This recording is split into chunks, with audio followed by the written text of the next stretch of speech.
I was just counting. Kell Brook has had 16 fights that either him or his opponent weighed over the 147-pound limit. Kell Brook is 25. No, excuse me. Kell Brook is 36-0 with 25 KOs. I'm T Street Controversy. This is T Street Controversy Live. I cover every single major fight live. September the 10th, 2016. You're going to have WBC, WBA, IBF, and the highly coveted IBO champion taking on Kell Brook, who is the current IBF 147-pound champion. At this point in time right now, if Kell Brook loses, he'll still be IBF champion at 147, but will have to fight Errol Spence for that title. Right now, only the WBC and the IBF 160-pound titles are on the line. They filed a motion with the WBA so that the WBA title can be on the line, because the WBA is like, yo, he's not even ranked, and also he's in a smaller, division. Now, here's how the fight came about. Some people find it hard to believe that this fight was made in such short time, especially since Kell Brook talked about fighting Golovkin to Eddie Hearn, and Eddie Hearn pretty much laughed at him back in, March. Now, Golovkin was in heavy negotiations to fight Chris Eubank Jr.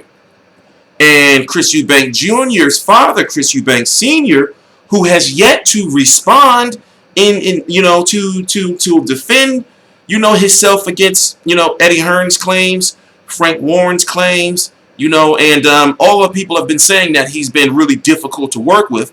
For example, one of the things that Eddie Hearn pointed out is Chris Eubank Sr. wanted to be like basically the Al Heyman of the fight. He wanted to be like, the guy who overseen like the promotion, of the event. He wanted to, according to Eddie Hearn, double ticket sales. He wanted to raise the Sky Sports pay-per-view, prices. There's some rumors that he wanted the referee to wear, cut off sleeves. And I think to myself now, who in the blue hell does he think he is? And it's crazy because Eddie Hearn, that's the last thing they want to do, is give a guy like Chris Eubank that type of power, and then you're going to have a whole bunch of fighters and, people who are not promoters, trying to do the same shit. So he nipped that shit in the butt. So Eddie Hearn has said he can't deal with Chris Eubank Sr. anymore. He's got to deal with Barry Hearn, Eddie Hearn's father, who used to manage at that point in time. They used to call it the manager, the promoter. Who used to promote Chris Eubank Jr. back in what was that, the early 90s, something like that. So, if you don't know, I'm T Street Controversy. This is T Street Controversy Live. I cover every single major fight live. I've been on a long hiatus, but we're back now. And we are on the path of trying to provide the most unbiased commentary, and boxing news that there is. I have no agendas. I have no motives. I don't work for anyone. And I enjoy watching boxing. I enjoy researching boxing. And I enjoy covering boxing on YouTube. I'm launching a website called FightView360.com, and if you're interested in helping me out in a very ambitious project, you can email me at editor@FightView360.com. So, to move on, Golovkin's getting a lot of shit because they said he should have fought Andre Ward. They say he should fight Erislandy Lara. They say he should fight James DeGale. He should fight Badu Jack. He should have fought Danny Jacobs. And I think to myself, if you really research and you really, figure it out for yourself, you don't have to listen to me. I tell people, when somebody's spewing you some shit, go research that shit yourself. For example, I don't watch, I don't take, world news seriously. I'll watch MSNBC. I'll watch CNN. I'll watch Fox News. But I damn well know that I'm going to go research that shit on myself, because they have agendas, They're all owned by the same person. So the point I'm trying to make, or the same group of people, the point I'm trying to make is you got to educate yourself and do research. Here's the situation. Eddie Hearn gave Chris Eubank and Chris Eubank Sr. A deadline to accept the fight, and they said, "Listen, we got to start getting ready to promote this fight. We got to start doing a press tour and all kind of shit like that." And basically, they were slow rolling, and Eddie Hearn had it in his feet and like in his mind that they're going to make this shit really, really difficult. So basically, he said, "Fuck it." Kell Brook was having problems. Kell Brook and Jesse Vargas was having problems with the money they were making. Also, Eddie Hearn knows, it's rumored that Kell Brook has been having trouble. They're talking about it. They've been talking about having trouble making 147 pounds. So moving up to 154 was more logical, but he said, shit, get the big money, the biggest pay, day of his career. He'll make what? Like $4 million, like in pounds, and in what are they called over there? Quid, or Quig, and he said, "Fuck it, I'm gonna test myself and try to be great." This is not new in boxing, where you have boxers, take big steps, to try to be great. For example, when Roy Jones went from 175 to what was it, like 198 that he weighed in at, some shit like that to fight John Ruiz. Not to mention, when Sugar Ray Leonard stepped up, when Roberto Duran, and didn't he fight at cruiserweight or some shit at one point in time? So you have to think that you can talk all the shit that you want about the fight. You can talk about, like, oh, Golovkin's a pussy, he's a cherry picking bum, and all kind of shit like that. If I'm his manager, and if I'm his promoter, and sometimes you got to put your promoter and manager hat on, you have to think like, shit, well, listen, we're going to have to deal with the backlash. And if you fight Kell Brook, they're going to be saying you're fighting a smaller fighter because, you was clowning Canelo for fighting Amir Khan. But at the same time, this is your biggest payday. You might not never get the Canelo fight. And who can you fight to make, for, or $5 million? You get me? So he wasn't going to turn that shit down. So the fight was literally made in 2 days because it was easy to make in 2 days. You had these promoters already negotiating with each other, for separate bouts.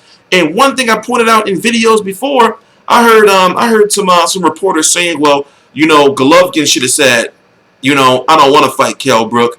I don't want to fight on this. I don't want to fight Kell Brook. I'm not going to fight nobody. Just scrap the date. You can't scrap dates, especially when it comes to HBO and pay-per-view. You can't just tell them corporate motherfuckers that, I don't want to fight on this day. I can't fight on September the 10th, but give me time to negotiate, and I'll be able to fight in October and November. They're gonna look at you like, who the fuck is you talking to? A lot of times these dates for these fighters to return are predetermined. Sometimes maybe a year or over a year in advance. So the dates for Golovkin, for example, we know he got a date sometime in like November, or December. We just don't know yet. We know that Canelo is returning December the 10th to likely fight Billy Joe Saunders. Of course, if Billy Joe Saunders beats Gabriel Rosado, and if Canelo beats Liam Smith, he already got a date. And that's usually how it works. You can't go to them and say, I want to fight on this date. You can't. Also, they say, well, Erislandy Lara was free. How you think, you think it's just going to be easy to negotiate with Erislandy Lara in a short period of time? Erislandy Lara is making $1 million a fight, whether you like it or not. And his manager said that, in an interview with Boxing Scene, somebody told me that he has an interview with the Boxing Voice too, and I had to check out that one. But he said that, we're going to likely go after Tony Harrison next, and then we're going to, he named somebody else at 154. And then he's going to move up to 160 and take on somebody like Danny Jacobs, then take on somebody like Peter Quillen. Peter Quillen might be at 168 when he returns. He's not in the picture right now. They announced a couple of months ago that he's not fighting in 2016. And he wasn't talking about Golovkin right now. He wasn't talking about Golovkin. So I said it in previous videos. Erislandy Lara can talk all the shit that he wants in like social media, but until Erislandy Lara goes to his team, and I'm about to print out a color picture of him and put him in a golden frame. Until Erislandy Lara goes to his team and says, "Listen, I want Golovkin. Let's put the heat on him. Let's offer him a fight. Let's see if he wants to fight." And then if he don't, we'll clown him on social media, and you'll have a real reason to say he ducked the contract. But, y'all be falling for what these fighters be saying and shit. They don't control their careers, man. They don't control it when it comes down to that. To a certain extent, they don't. So it's not, Erislandy Lara can talk all the shit he wants. I want to see the fight, but it's not going to happen no time soon. It's not going to happen no time soon. So I'm just still stuck on why people keep saying, well, Golovkin should have fought. They keep naming all these different guys. They're telling him to drop dates, drop money, drop his belts. He got 3 belts. Like, belts really don't mean shit in boxing no more. And I'm thinking, how long have these fans been really, really, really watching boxing? Boxers, wasn't dropping belts, back in the 90s and shit like that. Like, not like the way they're doing it now. Like, he's got 3 belts. The last undisputed champion of the world. I'm talking about in this era when there are 4 belts. The last undisputed champion of the world was Jermaine Taylor when he beat Bernard Hopkins. So, Gennady Golovkin can go into history. All he's got to do is hold out for at least 1 more year, and if the stars align, he'll be the WBC, WBA, IBF, and WBO undisputed champion of the world, all the belts.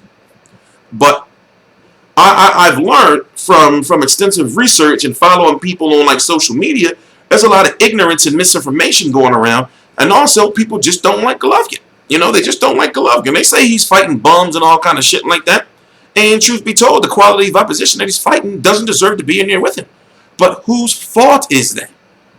Did you notice that every time he gets a fight signed, that's when everybody start calling him out? And, his promoter, Tom Loeffler, what I've learned about him is he's not like a bullshit type of promoter. He's not just going to tell you shit, just to be saying shit. He's been pretty much keeping it 100. And also, you have to think that they've been literally waiting around for a year. It's going to be 2 years by the time they fight to fight Canelo. Remember, verbal agreements in this day and age don't mean shit in boxing.